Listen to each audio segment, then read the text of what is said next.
Hi, welcome to Unique Parenting. I am B Moise, and today I want to talk to you about favorite child. And I want to talk to you about who is considered the favorite child. Now, as a parent, we don't have a favorite, right? We love our children equally, and if you have more than one, of course you don't have a favorite. You love them equally. I say this to both of my kids all the time. I don't have a favorite child. I love you both equally. Now, when I say favorite child, that's kind of like a interesting topic because growing up, I was considered the favorite child. I have proof I was considered the favorite.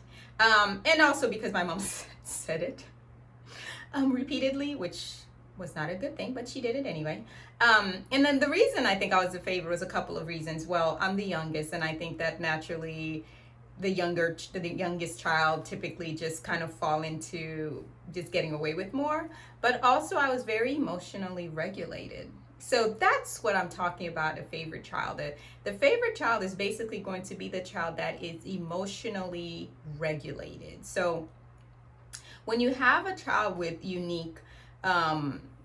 with a unique brain and uniquely wired, they're not very well regulated. And sometimes what happens is you get like this overburst of emotion where it's, extreme anger or rage or even extreme joy or happiness, but there's always like this extreme something. And that's hard to parent. So when you have a child that's always cool, calm, and collected and is very well put together, parents tend to favor that. They also tend to favor children that behave more adult-like. So that's the other part of being the favorite. I was very adult-like as a child. I behaved in an adult manner.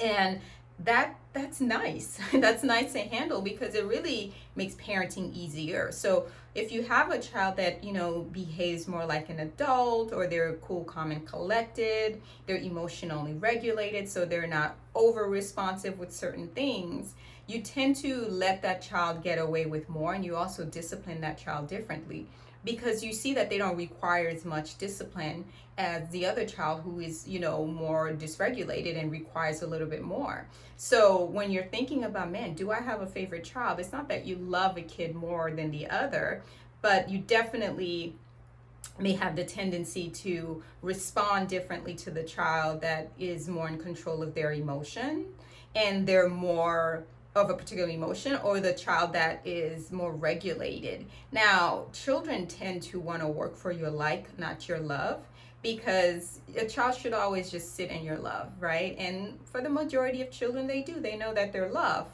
But most kids don't realize that a parent may like them, and sometimes we don't like them as a parent, and that's the reality. That's the honest truth. Like, if you don't like your kid, you're going to act like you don't like them because you may not like their behavior, their temperament, their personality. They may be the opposite of who you are, or they may be the exact replica. It depends, but you may not like that, and if you don't like that, you may parent that way out of a response of not liking them. And especially if they're not emotionally regulated, it makes it even more complicated and hard.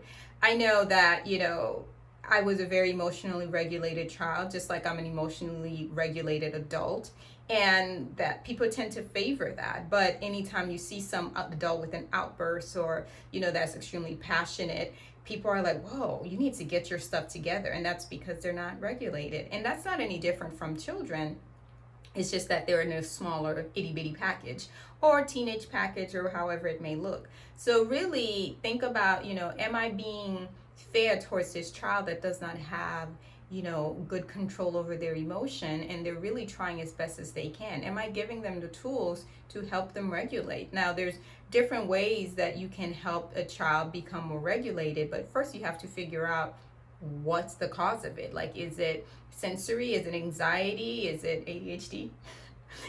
That's my favorite. What is it? Like, it could be a whole bunch of different things. So before you discount a child as they don't know how to behave or they're not regulated, go behind it so you can avoid having a favorite child. Now, it doesn't mean that you may not have a kid that behavior and temperament wise just kind of you like it favors a particular thing or trait of yours that that you like, but you really don't ever want a child to feel like they're not liked or loved by you because of something they are not in control of or something that they don't even know how to gain control over. So give them the tools, give them the technique, figure out what it is that they need, to figure it out first. Once you've done that, then you can move forward. So I want you all to really think about, okay, why do I have a favorite child? What is it about the child that's the favorite that I like? And then do a compare to, oh, this child listens the first time, the other one does not. Why isn't the other one not listening the first time? What are the barriers that's getting in the way of them listening? Like, what's the barrier to communication between you and the child that's not listening? And if the favorite child, just has this temperament or personality that you like, why is that versus the other one? Like, we're all born very unique and different, and we come into this world with our own personalities and traits. So it's not that child's fault if their personality doesn't necessarily align with yours. So definitely make sure that you're understanding what's the reason behind the favoritism, and that you're doing your best not to make your children feel like there's a child that's the favorite. Now, hopefully you can do that successfully, but if you can't, there's people out there that can help you, such as parent coaches like myself, or therapists, or whomever you may reach out to really help you get to the deep rooted issue of why you're behaving and acting that way towards one kid and not the other. Because we can have a favorite in our head, but we definitely don't want our children to feel like one is favored over the other. So if my children ever watch this, they're both my favorite. I have my favorite girl and my favorite boy. So those are my favorite kids. But anyway, I really hope this was helpful. So in the meantime, I want you all to enjoy your unique parenting journey with your unique child.